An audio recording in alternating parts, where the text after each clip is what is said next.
वाले हैं KVS PRT के बेस्ट बुक के बारे में, जो कि चक्षु प्रकाशन की है। मित्रों, आप सभी लोग अगर केवीएस में प्राइमरी विद्यालय के शिक्षक बनने की तैयारी कर रहे हैं तो संपूर्ण पाठ्यक्रम को निश्चित करते हुए, संपूर्ण पाठ्यक्रम को टारगेट करते हुए एक चक्षु पब्लिकेशन की बुक जो मार्केट में आई है, बहुत ही बेहतरीन बुक है। आप इसे परचेज कर सकते हैं। मित्रों, इसमें जो है नवीनतम पाठ्यक्रम जो 180 नंबर का दिया गया है। जनरल इंग्लिश हो, सामान्य ज्ञान एवं समसामयिकी हो, शिक्षा शास्त्र हो, सामान्य विज्ञान हो, सामान्य गणित हो, पर्यावरण हो, सामान्य हिंदी हो, तार्किक योग्यता हो, कंप्यूटर जानकारी हो, नवीनतम पाठ्यक्रम एवं पैटर्न पर आधारित संपूर्ण सब कुछ आपको जो है एक तरीके से आपको स्टडी गाइड के बुक के रूप में आपको मिल जाएगा। ठीक है, आप इस बुक को परचेज कर सकते हैं। इस बुक में सबसे खास बात यह है कि आपको प्रीवियस ईयर से संबंधित और जो संभावित प्रश्न हो सकते हैं, 2000 से ज़्यादा बहुविकल्पीय प्रश्न इस पुस्तक में आपको देखने को मिल सकते हैं। यह पुस्तक हर हाल में अन्य पुस्तकों से श्रेष्ठ साबित होगी। आप एक बार इसे लेकर के जरूर देखें। ठीक है, तो इसके बात करें मित्रों, इसके अंदर के बारे में तो आप सभी लोग देखते हैं। इसके सिलेबस के बारे में बहुत ही बेहतरीन तरीके से पहले सिलेबस आपको समझाया गया है। और एक अच्छे बुक की विशेषता यही होती है कि सर्वप्रथम वह जो है सिलेबस बहुत बेहतरीन आपको समझाती है। आपने सिलेबस को समझ लिया तो समझ लीजिए आप जो है 90% जीत हासिल कर लिए हैं। चाहे इंग्लिश की हो, चाहे हिंदी की हो, चाहे सामान्य जानकारियों का हो, पहले सिलेबस आपको समझाया गया है। उसके बाद जो है इसमें जो है कंटेंट की भरमार है। ठीक है, आप सभी लोग बहुत ही बेहतरीन तरीके से देख रहे हैं किस तरीके से इसमें जो है पेडागोजी वाले सब्जेक्ट को बताया गया है। और खास बात कंप्यूटर को लेकर के है। कंप्यूटर आपको हर जगह नहीं मिलता है। इसमें कंप्यूटर को 7 पार्टों में बहुत ही संक्षेप में जो है कंप्यूटर को इतना डिटेल में समझा दिया गया है, आपका एक नंबर बाहर नहीं जाने वाला है। इस तरीके से आप देख सकते हैं कितने बेहतरीन तरीके से करंट अफेयर्स इसमें दिए गए हैं। करंट अफेयर्स फिलहाल तक के जितने भी हो सकते हैं करंट अफेयर बहुत बेहतरीन तरीके से पिछले 1 साल के करंट अफेयर को कवर करते हुए यह बुक प्रकाशित की गई है। आप इसे जो है मार्केट से परचेज कर सकते हैं। अगर आप केवीएस प्राइमरी में जो है हर हाल में सफलता निश्चित करना चाहते हैं तो आप इस बुक को जरूर परचेज करें। हर एक बुक स्टोर पर चक्षु पब्लिकेशन की बुक आपको मिल जाएगी। ठीक है, तो चलिए यही बताना था आपको। अगर आप केवीएस प्राइमरी की तैयारी कर रहे हैं तो इस बुक को आप जरूर परचेज करें। इस तरीके का इसका लोगो है, आप देख सकते हैं। नमस्कार साथियों, स्वागत है आप सभी का आपके अपने ऑनलाइन इंस्टीट्यूट निशांत ज्ञान के यूट्यूब प्लेटफॉर्म पर। मैं नितिन उपाध्याय आप सभी का स्वागत करता हूं, अभिनंदन करता हूं आज के अपने इस वीडियो में। मित्रों, आप सभी जानते हैं कि हम लगातार जो है उत्तर प्रदेश टीईटी से संबंधित सीडीपी के वीडियोज आप तक पहुंचा रहे हैं। मित्रों, आज के वीडियो में, पहले वीडियो में आपने देखा विकास क्या होता है, अब वृद्धि एवं विकास के बारे में जाना। उसके बाद विकास की अवस्थाओं के बारे में आपने समझा, शैशवावस्था, बाल्यावस्था एवं किशोरावस्था का अध्ययन आपने किया। आज जो है हम पहुंचे हैं विकास को प्रभावित करने वाले कारक। मित्रों, मैं बता दूं, जितनी भी चीजें मैं दे रहा हूं बिल्कुल टू द पॉइंट आपके यूपी टेट के सिलेबस पर ही आधारित है, उससे अतिरिक्त कुछ भी नहीं है। ठीक है, मेरे अनुमान के अनुसार जो आपका यह सेगमेंट है सीडीपी का, अगर मैं जो है 40 वीडियो दूंगा तो निश्चित तौर पे खत्म हो जाएगा। ठीक है, अभी फिलहाल आपको एक वीडियो मिल रहा है, कभी कभी मैं बीच बीच में 2-3 वीडियो भी दूंगा जिससे जल्द से जल्द चीजें समाप्त हो जाए। हाँ, चलिए आज की बात करते हैं विकास को प्रभावित करने वाले कारक। और जहां से क्वेश्चंस पूछे जाते हैं आपसे, उसकी अगर बात करें तो विकास के प्रभावित करने वाले कारक में सबसे ज्यादा क्वेश्चंस आपको जो है आनुवंशिकता और वातावरण से पूछे जाते हैं। तो क्वेश्चन जहां से आते हैं वहां से हम आपको पढ़ाना प्रारंभ करते हैं। मित्रों, सबसे पहले बात करते हैं आनुवंशिकता क्या होता है। मित्रों, आनुवंशिकता होता यह है कि आनुवंशिकता एवं वातावरण दोनों का प्रभाव जो है विकास पर पड़ता है। अगर आपसे क्वेश्चन पूछा जाए कि बालक के विकास पर किसका प्रभाव पड़ता है, बालक के विकास पर किसका प्रभाव पड़ता है, ऑप्शन ए है आनुवंशिकता का, ऑप्शन बी है वातावरण का, ऑप्शन सी है आनुवंशिकता एवं वातावरण दोनों का, ऑप्शन डी है इनमें से कोई नहीं। तो मित्रों, इसका राइट आंसर होगा आनुवंशिकता एवं वातावरण दोनों का प्रभाव जो है बालक के विकास पर पड़ता है। आनुवंशिकता क्या होता है और वातावरण क्या होता है, आप लोग समझिएगा। मित्रों, आनुवंशिकता का मतलब यह होता है कि ऐसे गुण जो हमें हमारे माता पिता से हमारे अंदर ट्रांसफर होते हैं उसे हम आनुवंशिकता बोलते हैं। अर्थात पूर्वजों के जो गुण हमें मिलते हैं उसे हम आनुवंशिकता बोलते हैं। आज हम जो है कुर्ता पहन के पढ़ा रहे हैं, कुर्ता है ना, ये कुर्ता हमारे बाबा का रहा था, ये आनुवंशिक है ना। हम प्रयास करते हैं कि उनकी तरह बनने का, वो भी टीचर थे, हम भी टीचर ही बने हैं। ठीक है, तो इस तरीके का प्रयास है कि आनुवंशिकता क्या होता है। आनुवंशिकता का मतलब होता है हमारे पूर्वजों के द्वारा जो गुण, चाहे वो शारीरिक गुण हो चाहे वो मानसिक गुण हो, वो गुण जो हमें मिलते हैं उसे हम कहते हैं आनुवंशिकता। और वातावरण क्या होता है, हमारे आसपास का माहौल जो होता है वातावरण होता है। ठीक है, हम जिस परिवेश में रहते हैं, वैसे मैं बताऊं तो मेरा परिवेश जो है शिक्षक से संबंधित माहौल यहाँ पर बहुत ज़्यादा रहा है, शुरू से आज भी रहा है। तो हम ऐसे वातावरण में रहे हैं, आज भी रह रहे हैं जहाँ पर शैक्षिक माहौल बहुत अच्छा है। इस वजह से हमारा जो वक्तव्य है, जो हम बोलते हैं, ऐसा ही हम बचपन से ही बोलते थे। ठीक है, हमारा जो वक्तव्य का माध्यम है शुरू से बेहतर रहा है क्योंकि हमें वातावरण उस तरीके का मिला। और आनुवंशिकता क्यों मिला, क्योंकि आनुवंशिकता इस वजह से है क्योंकि हमारे घर में लोग टीचर रहे हैं पहले से, है ना। यही होता है आनुवंशिकता एवं वातावरण। आनुवंशिकता का मतलब मैंने यहाँ पे लिखा है बालक को प्राप्त शारीरिक व मानसिक गुण जो उसे अपने पूर्वजों से प्राप्त होता है उसे हम आनुवंशिकता बोलते हैं। ठीक है, शारीरिक गुण का मतलब किसी के पिताजी अगर पहलवान रहे हैं तो उम्मीद है कि उनका बच्चा भी पहलवान हो सकता है, जरूरी नहीं है पहलवान होगा, लेकिन उम्मीद है कि उसका शरीर भी वैसा रहेगा और वह पहलवानी करेगा, बेहतर शरीर के रूप तौर पे जन्म लेगा। ठीक है, लेकिन अगर उसे वातावरण भी उसी टाइप का मिल जाए, अर्थात पहलवानी वाला वातावरण मिल जाए, उसे डेली प्रशिक्षण दिया जाए पहलवानी का, तो निश्चित तौर पे वो अपने पिताजी से बेहतर पहलवान हो सकता है। तो यही बोलते हैं बालक को प्राप्त शारीरिक व मानसिक गुण जो उसे अपने पूर्वजों से प्राप्त होता है उसे हम आनुवंशिकता बोलते हैं। एक पॉइंट आप नोट करिएगा, जन्म के बाद बालक के गुणों में परिवर्तन उसके वातावरण के कारण आता है। एक क्वेश्चन यूपी टेट में आया है मित्रों, वातावरण के द्वारा परिवर्तन कब आता है? जन्म के बाद जो परिवर्तन आते हैं बालक के गुणों में वो केवल और केवल वातावरण के कारण आता है। जन्म तक जो होता है वो आनुवंशिकता होता है, आनुवंशिक तौर पे जन्म तक होता है। गर्भाधान से लेकर के जन्म लेने तक बालक के अंदर जो भी उसके आनुवंशिक गुण आने वाले होते हैं, उसके पिताजी के हो, उसके बाबा जी के हो, माता पक्ष से हो, पिता पक्ष से हो, चीजें मिल जाती हैं। उसके बाद जब बच्चा जन्म ले लेता है तब आनुवंशिकता मायने नहीं रखती है, तब वातावरण मायने रखता है कि वातावरण बच्चे को कैसे मिलेगा। अगर गांजा फूकने वाला और चोरी करने वाला वातावरण मिलेगा तो बालक वही करेगा, और बेहतरीन शैक्षिक माहौल मिलेगा तो बच्चा जो है अच्छा वक्ता होगा, अच्छा टीचर होगा, अच्छा सामाजिक प्रदर्शक होगा, अच्छा मतलब कि जो भी समझिए एक बेहतर इंसान बनेगा।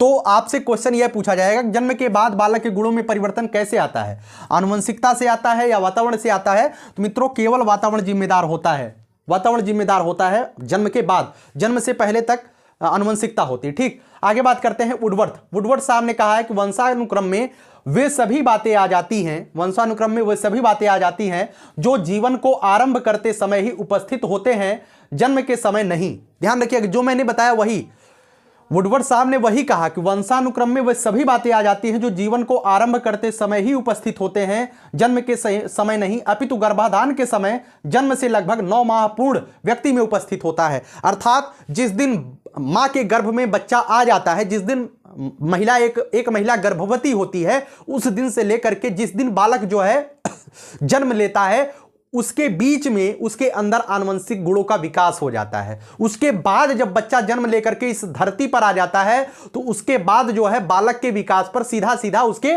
पर्यावरण और वातावरण और माहौल का प्रभाव पड़ने लगता है। ठीक है, तो उम्मीद करता हूं जो बेसिक चीजें हैं आनुवंशिकता का और वातावरण का आपने समझ लिया है कि बालक को कैसे क्या प्रभावित करता है। अगर सीधा क्वेश्चन पूछा जाए कि विकास को कौन कौन से कारक प्रभावित करते हैं तो आनुवंशिकता और वातावरण दोनों विकास को प्रभावित करता है। लेकिन अगर कहा जाए जन्म के बाद बालक के विकास को कौन प्रभावित करता है, तो जन्म के बाद बालक के विकास को वातावरण प्रभावित करता है, न कि आनुवंशिकता प्रभावित करती है। ठीक है, आगे बात करते हैं मित्रों आनुवंशिकता के बारे में। कुछ इंपॉर्टेंट फैक्ट्स हैं जैसे वुडवर्थ साहब का है, आपने जाना कि वुडवर्थ साहब ने क्या कहा है। उसके बाद देखिए बीएन झा साहब ने क्या कहा है। बीएन झा साहब ने कहा है कि वंशानुक्रम व्यक्ति की जन्मजात विशेषताओं का पूर्ण योग है। वंशानुक्रम क्या है? व्यक्ति की जन्मजात विशेषताओं का पूर्ण योग है। उसके बाद जेम्स ड्रेवर साहब ने कहा है, ये इंपॉर्टेंट कथन है जेम्स ड्रेवर साहब का, ये आपके यूपी टेट में पूछा भी गया है पहले।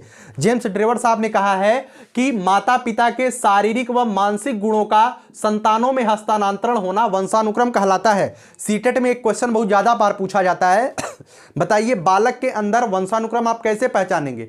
तो बालक के आंखों का रंग जो होता है, बालक के आंखों का रंग काफी बार पूछा गया है, बालक के आंखों का रंग जो होता है वो पूर्णतः वंशानुक्रम पर आधारित होता है, न कि वातावरण पर आधारित होता है। हमारी आंखें जो है शायद हमारे वंशानुक्रम किसी से मेल खाती हो, हमारे पिताजी से हमारी आंखें मेल खाती हैं, उसके बाद हमारा पूरा शरीर हमारे पिताजी से मेल खाता है, तो वंशानुक्रम का कारण है। अब आगे हम क्या करेंगे, ये पूरा का पूरा माहौल निर्माण करेगा। ठीक है, तो एक क्वेश्चन सीटेट में बहुत बार पूछा जाता है, पूर्णतः आनुवंशिकता को परिलक्षित करने वाला कौन सा विकल्प है? तो पूर्णतः आनुवंशिकता को परिलक्षित करने वाला विकल्प उसमें से यही था। आंखों का जो रंग होता है वो पूर्णतः आनुवंशिक लक्षणों को प्रदर्शित करता है। ठीक है, इसमें आपके जो है वातावरण का कोई प्रभाव नहीं पड़ेगा। आपकी पिताजी की आंखें अगर भूरी रही हैं, नीली रही हैं, तो आपकी आंखें शायद भूरी और नीली हो जाए, और उसका प्रभाव आपके आनुवंशिक है, ना कि वातावरण का है। आपके वातावरण में भूरी और नीली आंखें वाले ज्यादा हैं, तो आपका आंख भूरा नीला नहीं होगा। वो आपके माता पिता की देन रहेगी कि आपकी आंखें जो है उस तरीके की होंगी। ठीक है, आगे बात करते हैं। आनुवंशिकता के कुछ नियम हैं, जो नियम आपको क्वेश्चन पूछे जाते हैं। ठीक है, आनुवंशिकता के नियम से क्वेश्चन पूछे जाते हैं, ध्यान रखिएगा। सबसे पहला नियम है समानता का नियम। मित्रों, बहुत आसान है आनुवंशिकता के तीनों नियम को याद करना। आनुवंशिकता का नियम, समानता का नियम, विभिन्नता का नियम और प्रत्यागमन का नियम। समानता का नियम क्या कहता है? जो गुण माता पिता में है सेम वही बच्चों में आ जाए तो उसे कहते हैं समानता का नियम। जो गुण माता पिता में है, अगर माता पिता एक अच्छे बुद्धिमान व्यक्तित्व के हैं, एक अच्छे व्यक्ति हैं, चरित्रवान व्यक्ति हैं, तो उनके पुत्र और पुत्रियां भी चरित्रवान, बुद्धिमान ऐसी होंगी, है ना। तो जो गुण माता पिता में है सेम वही गुण अगर बच्चे में आ जाए तो उसे कहेंगे समानता का नियम। और यहां पर देखिए विभिन्नता का नियम। विभिन्नता का नियम यह है कि माता पिता से कुछ भिन्न गुण अगर बालक में आ जाए, जैसे पिताजी कभी सुरती तक नहीं खाते थे, लेकिन उनका जो लौंडा पैदा हुआ वो गांजा तक मारता है, भांग तक मारता है और चढ़ाता भी है दोनों टाइम। तो कुछ गुण बालक पिता से भिन्न हो गया, कुछ थोड़ा सा। ऐसा नहीं है कि पिताजी गांजा नहीं मार, अगर मान लीजिए पिताजी सुरती मारते हैं, है ना, पिताजी सुरती मारते हैं, तमाकू पीते हैं, लड़का जो है सुरती तमाकू के साथ साथ दारू भी पीने लगे, तो थोड़ा सा है, विभिन्नता का नियम थोड़ा सा विभिन्न है ना। लेकिन प्रत्यागमन का नियम क्या कहता है? मैंने थोड़ा सा उदाहरण, पहला वाला उदाहरण थोड़ा सा गलत दे दिया था कि पिताजी कुछ नहीं करते हैं, बच्चा दारू मारने लगे, तो प्रत्यागमन में आ जाएगा ना। लेकिन पिताजी अगर सुरती मारते हैं, लड़का अगर भांग और गांजा मारने लगा, तब इसे कहेंगे विभिन्नता का नियम। थोड़ा सा भिन्न हो गया माता पिता से, रच्चा भर, है ना। लेकिन प्रत्यागमन में क्या होता है? माता पिता के गुणों के ठीक विपरीत गुण जब बच्चों में हो जाए। मैं क्योंकि गांजा और बीड़ी वाला क्यों उदाहरण देता हूं? क्योंकि ज्यादातर ऐसे उदाहरण जो हमारे आसपास चलते रहते हैं वर्तमान के माहौल में, उस उदाहरणों से ज्यादा कुछ आप समझ पाएंगे। प्रत्यागमन का नियम का मतलब ऐसे गुण जो माता पिता से ठीक विपरीत बच्चों में आ जाए, ठीक विपरीत, एकदम विपरीत। जैसे एक अच्छे व्यक्तित्व और बेहतरीन बुद्धिमान दंपति का जो बच्चा पैदा हो, एकदम जड़ मूर्ख पैदा हो जाए, एकदम मूर्ख पैदा हो जाए, है ना। एक बुद्धिमान अच्छे व्यक्तित्व के दंपति का जो बच्चा पैदा हो जाए, एकदम जड़ बुद्धि पैदा हो जाए, उसे कहेंगे प्रत्यागमन। ठीक है, समझ रहे हैं ना। विभिन्नता के नियम में थोड़ा सा अंतर होता है, थोड़ा सा, बहुत थोड़ा सा। उदाहरण के लिए मैंने बताया ना कि अगर बाबूजी सुरती मारते हैं और लड़का जो है गांजा और भांग मारने लगे, थोड़ा सा अंतर है। लेकिन अगर बाबूजी कुछ नहीं खाते हैं और लड़का दारू पी रहा है, इसका मतलब एकदम पूरी तरीके से प्रत्यागमन है। उसका बाबूजी में उसका कोई गुण नहीं था, लेकिन लौंडे के अंदर सब गुण है, बिल्कुल विपरीत हो गया भाई बाबूजी से, है ना। इसे कहते हैं प्रत्यागमन, इसे कहते हैं विभिन्नता का नियम, इसे कहते हैं समानता का नियम। ठीक है, क्वेश्चन यहां से क्वेश्चन कैसे आता है? यहां से क्वेश्चन आता है आनुवंशिकता के नियम से। यहां से क्वेश्चन आएगा निम्नलिखित में से कौन सा आनुवंशिकता का नियम नहीं है? 3 ऑप्शन दिया रहेगा, उसमें से कोई एक ऑप्शन आपको गलत निकालना पड़ेगा। इसमें से समानता का नियम, उसके बाद विभिन्नता का नियम और प्रत्यागमन का नियम, ये जो है आनुवंशिकता के नियम होते हैं। ठीक है, ऐसे ही क्वेश्चन यूपी टेट में पूछे जाते हैं, प्रीवियस ईयर उठा करके आप देख लीजिए। ठीक है, अब चलिए आते हैं वातावरण, चलिए आगे बात करते हैं मित्रों। आनुवंशिकता के नियम आपने देखा, ठीक है। पहले आपने क्या देखा? आनुवंशिकता क्या होती है। उसके बाद आनुवंशिकता से संबंधित कुछ परिभाषाएं आपने देखी।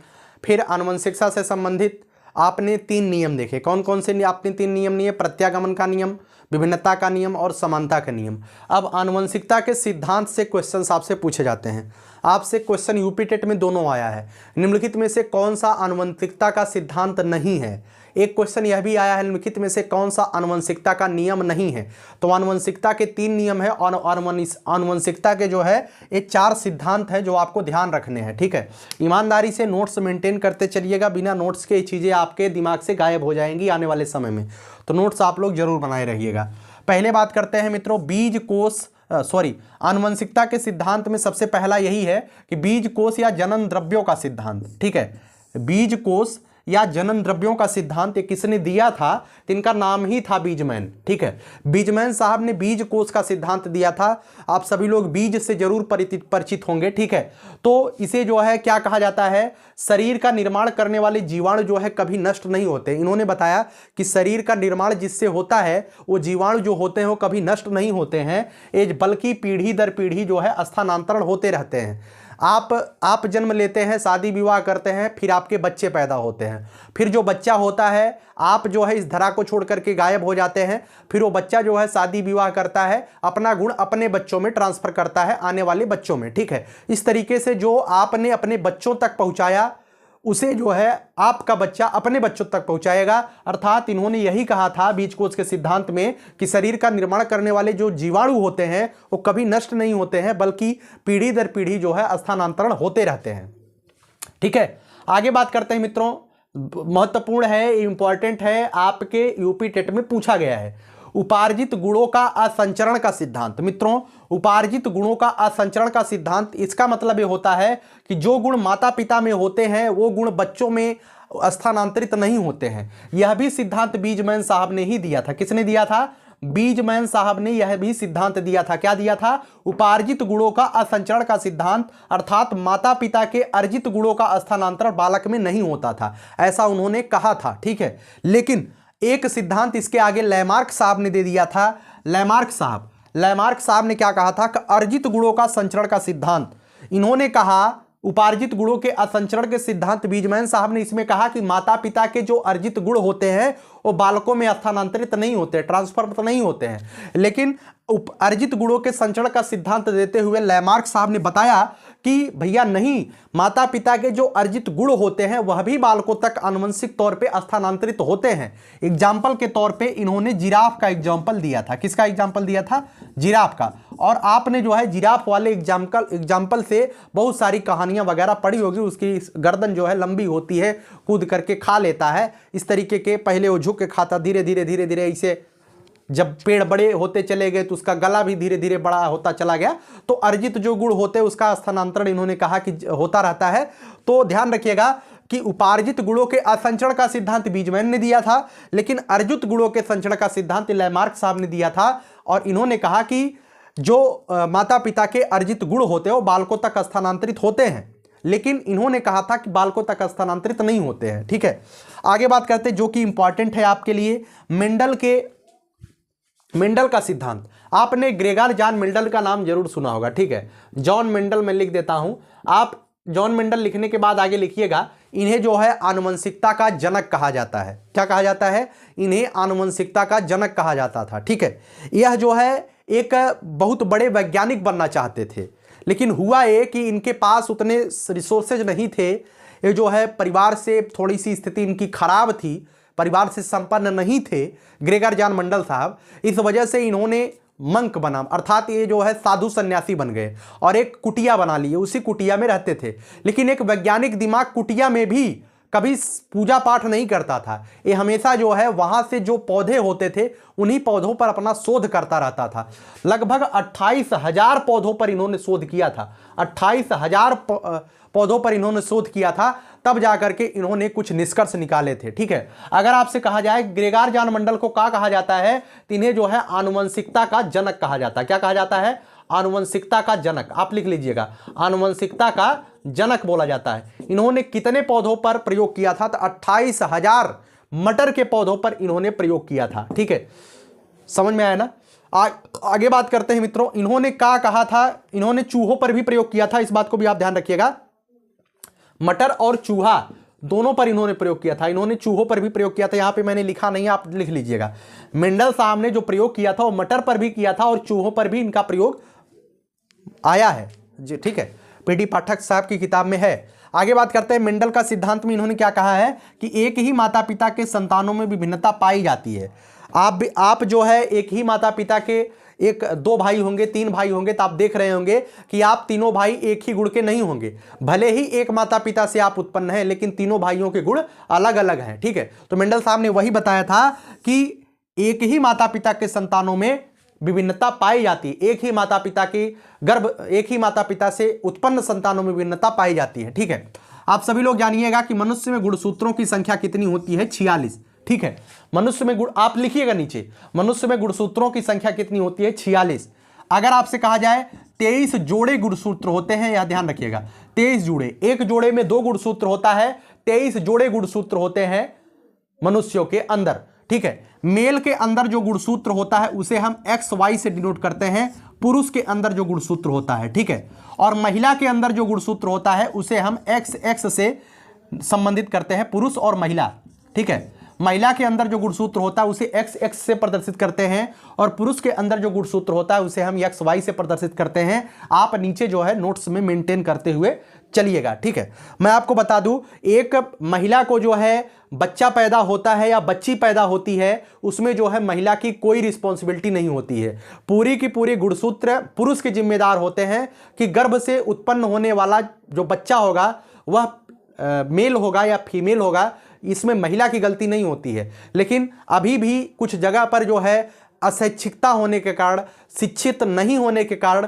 लोग बच्चा बच्ची पैदा हो जाता है। मान लीजिए कोई परिवार जो है लड़की की चाहत नहीं करता है, वो चाहता है हमें बालक ही पैदा हो, और वह बालिका पैदा हो जाती है, बच्ची पैदा हो जाती है, तो उसके पूरे परिवार के लोग उस महिला पर आक्षेप लगाने लगते हैं कि तुम गलत हो, अर्थात तुम्हारे मतलब कि उल्टा सीधा बोलते हैं हमारे समाज के लोग, है ना। लेकिन आप समझ लीजिएगा, अगर आप शिक्षित हैं तो आप इतना जानिएगा कि इसमें जो है महिला का कोई रिस्पॉन्सिबिलिटी नहीं होता है। आपको बच्चा पैदा होता है या बच्ची पैदा होती है, उसकी पूरी रिस्पॉन्सिबिलिटी पुरुष के गुणसूत्रों पर निर्भर करता है, ठीक है। तो शिक्षित बनिए और कभी भी जो है अपमान मत करिए नारी का। आगे बात करते हैं वातावरण के बारे में, ठीक है। आनुवंशिकता के नियम आपने समझा और आनुवंशिकता के सिद्धांत को आपने समझा।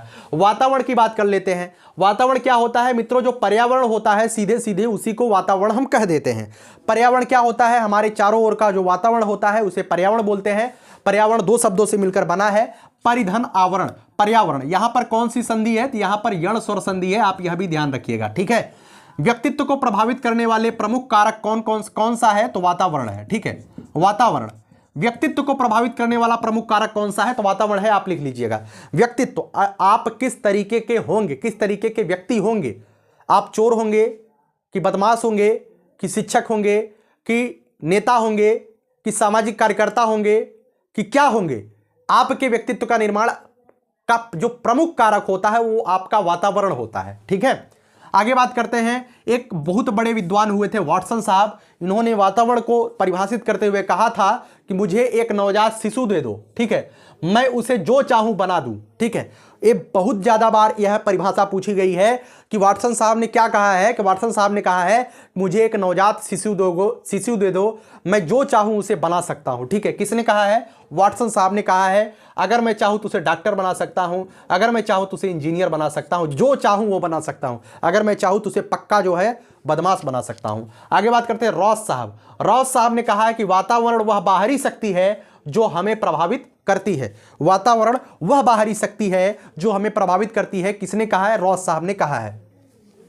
वातावरण के कुछ संबंधित कारक है। वातावरण को संबंधी कारक कुछ है। एक है सामाजिक कारक, एक कुछ बताने की आवश्यकता नहीं है। सांस्कृतिक कारक है, आर्थिक कारक है। उसके बाद राजनीतिक कारक भी हो सकते हैं, ठीक है। राजनीतिक हो सकते हैं, शैक्षिक हो सकते हैं, जो भी हो सकते हैं। आप सभी लोग जानते हैं वातावरण को प्रभावित तो करते ही करते हैं, ठीक है। आपका जो है सामाजिक परिवेश जैसा होगा वैसा आप ढलेंगे, आपकी सांस्कृतिक परिवेश जैसा होगा वैसा आप ढलेंगे, जो आपके इर्द गिर्द रीति रिवाज चल रहे हैं उसी का आप अनुसरण करेंगे। आपकी आर्थिक स्थिति, आर्थिक माहौल जैसा है वैसा आप करेंगे। आप बहुत गरीब घर से हैं तो आईएएस की कोचिंग ही नहीं कर पाएंगे तो आईएएस बनेंगे कैसे? लेकिन ऐसा नहीं है कि अगर ऐसा नहीं मिल पाया तो आप नहीं बनेंगे। ऐसे कई उदाहरण आपके बीच हैं जिन्होंने जो है पहाड़ खोद दिया, ठीक है। आप दशरथ माँ जी का उदाहरण ले सकते हैं। जो असंभव है आप उसे भी संभव कर सकते हैं, केवल अपने परिश्रम के बलबूते तो कर सकते हैं। लेकिन कुछ कारक होते काफ़ी हद तक तो जिम्मेदार होते ही होते हैं, ठीक है। अगर आर्थिक पृष्ठभूमि बेहतर है तो आप बेहतर करेंगे, थोड़ी सी गड़बड़ है तो आपको पहले वो मेंटेन करना पड़ेगा। आगे बात करते हैं। वुडवर्ड साहब का ये बहुत महत्वपूर्ण है कि मानव व्यक्तित्व जो होता है वो वंशानुक्रम और वातावरण का गुणनफल होता है। ये किसने कहा है? तो यह जो है वुडवर्थ महोदय ने कहा है। इस बात को ध्यान रखिएगा, ठीक है। तो चलिए इस वीडियो का अंत यहीं पर करते हैं। मैंने इस वीडियो में क्या क्या आपको बताया? इस वीडियो में मैंने आनुवंशिकता बताया कि आनुवंशिकता क्या होती है। उसके बाद आनुवंशिकता के 3 नियम मैंने बताए, समानता का नियम, विभिन्नता का नियम, प्रत्यागमन का नियम मैंने बताया। उसके बाद आनुवंशिकता के 4 सिद्धांत मैंने बताए जो आपको याद करने हैं। बीज कोष का सिद्धांत, उपार्जित गुणों का संचरण का सिद्धांत, अर्जित गुणों के संचरण का सिद्धांत, मेंडल के सिद्धांत के बारे में मैंने बताया। उसके बाद जो है मैंने बताया मेंडल को आनुवंशिकता का जनक कहा जाता है। उसके बाद मैंने बताया 28,000 पौधों पर इन्होंने प्रयोग किया था। मैंने बताया कि एक जो है आर्थिक स्थिति ठीक नहीं होने के कारण साधु बन गए थे, फिर भी अपनी कुटिया में जो है प्रयोग करते रहते थे। 28,000 पौधों पर इन्होंने प्रयोग किया था। मटर के पौधों पर इन्होंने प्रयोग किया था। कुछ प्रयोग इन्होंने चूहों पर भी किया था, ऐसा भी जो है सामने आता है। मनुष्य के अंदर 46 गुणसूत्र होते हैं, 23 जोड़े गुणसूत्र होते हैं, ठीक है। मेल को जो है प्रदर्शित करने वाला गुणसूत्र XY से डिनोट करते हैं और महिला को प्रदर्शित करने वाले गुणसूत्र को XX से डिनोट करते हैं। और मैंने बताया कि लड़का पैदा होता है, लड़की पैदा होती है, इसका पूरा का पूरा रिस्पॉन्सिबिलिटी पुरुष के गुणसूत्रों पर होता है, ना कि महिला के गुणसूत्र जिम्मेदार होते हैं। उसके बाद मैंने वातावरण के बारे में बताया। वाटसन साहब की एक महत्वपूर्ण परिभाषा मैंने बताया, मुझे एक नवजात शिशु दे दो, मैं जो चाहूं उसे बना सकता हूं। किसने कहा? वाटसन साहब ने कहा। रॉस के बारे में उतना महत्वपूर्ण नहीं है। वुडवर्ड साहब का ये बहुत ही महत्वपूर्ण है कि मानव जो व्यक्तित्व होता है वह वंशानुक्रम और वातावरण के गुणनफल के बराबर होता है, ठीक है। तो उम्मीद करता हूं सारी चीजें आपको समझ में आई है, ठीक है। मेरा पहला जो सेगमेंट रहा है, पहला सेगमेंट वो खत्म हो चुका है, लेकिन इसमें जो पॉइंट बचते हैं वो भी मैं आपको कल वाली वीडियो में बता दूंगा। उसके बाद शुरू होगा अधिगम, ठीक है। अधिगम क्या होता है मित्रों? सही बता दूं तो बहुत बड़ा CDP का सिलेबस आपका नहीं है। जो चीजें इंपॉर्टेंट है मैं आपको दे दूंगा, उसके बाद आप बुक वगैरह जहां से भी पढ़ते हैं पढ़ते रहिएगा। जो भी बड़े बड़े लेक्चर्स होते हैं 5-5, 6-6 घंटे का देखते रहिएगा, आपको जो है यहीं से चीजें दिखने वाली हैं, ठीक है। अगर आप ईमानदारी से नोट्स बना लेते हैं तो 20 से 25 पन्ने में पूरा का पूरा यूपी टिकट CDP निपट जाएगी। इससे ज्यादा नाता आता होता नहीं है, ठीक है। आखिरी बात बोल करके वीडियो को समाप्त करूंगा। यही जज्बा रहा तो मुश्किलों का हल भी निकलेगा। जमी बंजर हुई तो क्या वहीं से जल भी निकलेगा। न हो मायूस न घबराई अंधेरे से मेरे साथी, इन्हीं रातों के दामन से सुनहरा कल भी निकलेगा। बहुत बहुत धन्यवाद। जय हिंद, जय Bharat, love you all, take care, bye bye.